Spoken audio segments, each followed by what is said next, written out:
city has skeletons in its closet. Ours? We kept them in the basement. Beneath the 8th Precinct in Denver, there was a room that never showed up on blueprints. A morgue no one talked about. And the last case I ever worked there made me question everything I knew about death and the things that linger.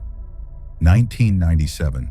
I was 20 years on the job, worn in like a pair of boots. I got paired with a rookie, Detective Alan Crowe. Sharp, curious, asked too many damn questions. One day during an inventory audit, Crowe found a locked steel door in the basement behind a stack of unused lockers. No handle, just a narrow slit, like something from a prison. This door is not on the building schematics. You know what's behind it? I knew better than to answer. He wouldn't let it go. Crowe bribed a maintenance guy to open it. Inside was a makeshift morgue, steel slabs, outdated freezers, and faded police evidence tags. But what chilled us were the 6 body drawers, each labeled, all with the same death date, October 14th, 1968. Crowe pulled one open. The body was still there, intact, preserved, not mummified, not rotted, like it had been stored yesterday. This is impossible. We found files buried behind the morgue cabinet.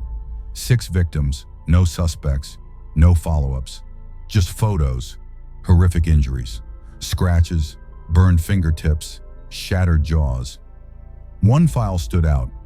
Eleanor Brisby, age 17, found in the station itself, in the very basement we were standing in. Eleanor had been detained overnight. No record of who booked her. Just a final note. Cause of death, unknown. Eyes removed post-mortem. After that day, things got strange. Crowe started hearing footsteps behind him. He said he saw a girl standing in the hallway mirror, eyes hollow. One night, I stayed late writing up reports. Heard metal slamming in the basement. Thought Crowe was down there. When I found him, he was standing alone in the morgue, staring into an open drawer. She told me what happened. We locked them in. We let them die. I did some digging. October 1968, mass protest near the precinct. Building was briefly taken over by a rogue group of officers trying to contain the chaos. That night, 6 young protesters went missing, including Eleanor. Whistleblowers claimed they were locked in the basement for 72 hours. No food, no water. Rumor was, one of the officers tried to cover it up by torching the files, but 6 bodies never made it to any cemetery. They made it here, the secret morgue, and they never left. Crowe installed a camera, hidden, low-tech. He wanted answers. We watched the feed live one night, 3:13 a.m., sharp. The drawers began to slide open one by one. Then, something stepped into frame. A girl in a torn dress, face obscured, eyes missing. She leaned over the camera, whispered one word, justice. Then the feed cut out. The power failed across the entire block. Crowe didn't sleep after that. He started seeing Eleanor everywhere, refused to go near the basement.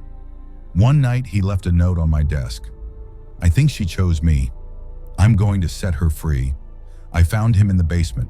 Drawer 6 open. He had climbed in, curled up like a corpse. Door slammed shut behind him. We pried it open. Empty. Crowe was never found. They said a burst pipe flooded the lower floors, but I know the truth. They sealed it off, permanently, cemented the whole basement.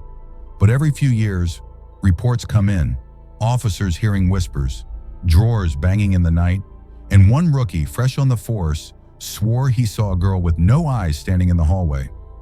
I've never told this story, not until now. Crowe's family thinks he moved states, but I know better. He's with her now.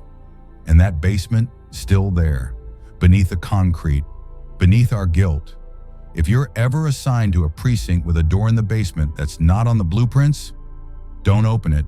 The events in this story are based on actual police records, missing persons files, and officer testimonies from the 8th Precinct archives.